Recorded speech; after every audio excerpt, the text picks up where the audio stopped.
Jerry. The traveling kilt from Nova Scotia is amazing.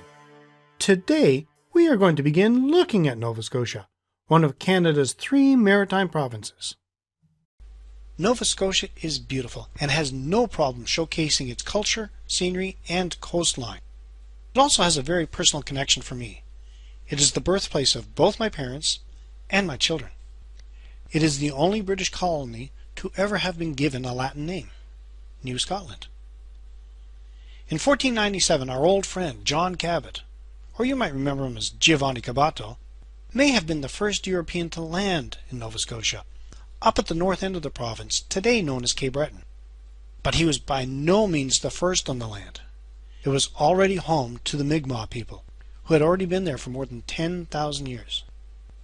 In 1604, Samuel de Champlain and other French colonists established the first permanent European settlement in Canada and the first north of Florida at Port Royal on the Annapolis Basin, founding what would become known as Acadia, or Acadie, one of the 5 colonies of New France. Over the next 150 years, the borders and the European rulers changed a number of times between the French and the English. In 1755, during the French and Indian War, which was part of the 7 Years' War, 10,000 Acadians were expelled and replaced by 8,000 immigrants, many coming from the British New England colonies. In 1763, most of Acadia, Cape Breton Island, St. John's Island, which is now Prince Edward Island, and New Brunswick became part of Nova Scotia. In 1769, St. John's Island became a separate colony. After the war, some Acadians were allowed to return, and the British made treaties with the Mi'kmaq.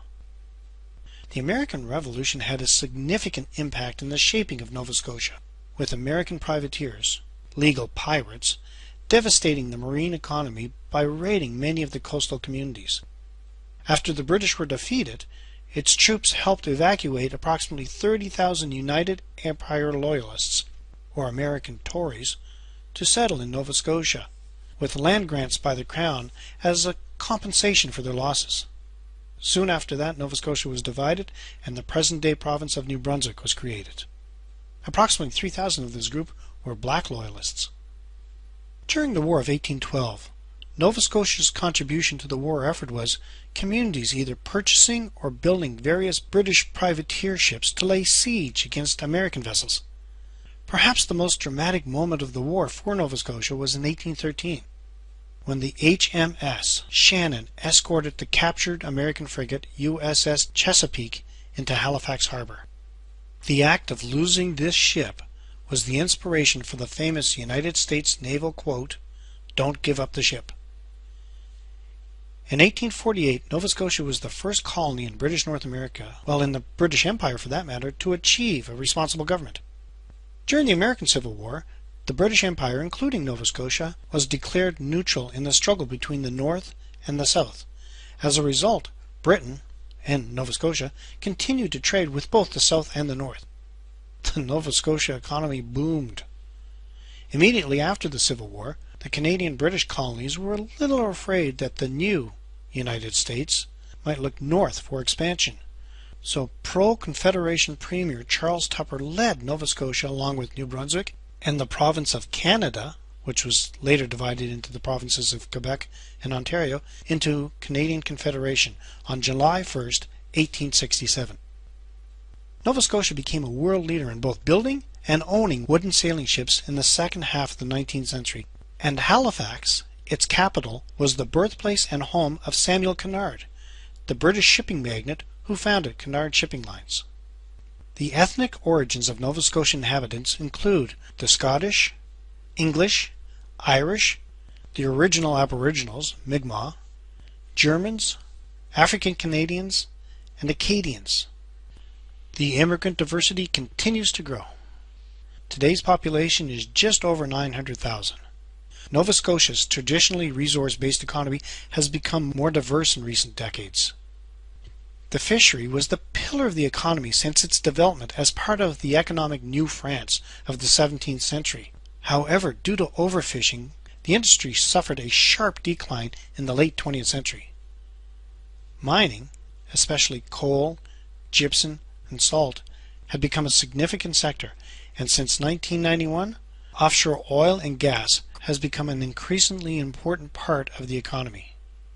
In the central part of Nova Scotia, lumber and paper industries are responsible for much of the employment opportunities. Though only the second smallest province in Canada, Nova Scotia is a recognized exporter. It is the world's largest exporter of Christmas trees, lobster, gypsum, and wild berries. Its export value of fish exceeds $1 billion, and fish products are received by 90 countries around the world. Temperature-wise, Nova Scotia is a great place to live. Due to the ocean's moderating effect, it is the warmest province in Canada. It is, however, frequented by coastal fog, and the weather can be changeable from day to day. All in all, it is a great place to live, and it is definitely a must to see. I'm also interested in what you would like to hear. So if you have any questions or comments, please let me know. You can do this by joining us on Twitter at twitter.com/NSIsAmazing, on Facebook at facebook.com/Nova Scotia is Amazing, and Instagram at instagram.com/Nova Scotia is Amazing. Also, make sure to visit us at novascotiaisamazing.com and sign up for the list of 21 amazing things to do in Nova Scotia, as well as other tips, ideas, and special offers that we will be sharing. And oh yes, subscribe to this YouTube channel. In the next video, we are going to take a look at the northern part of Nova Scotia, Cape Breton Island. Until then, have a fun day.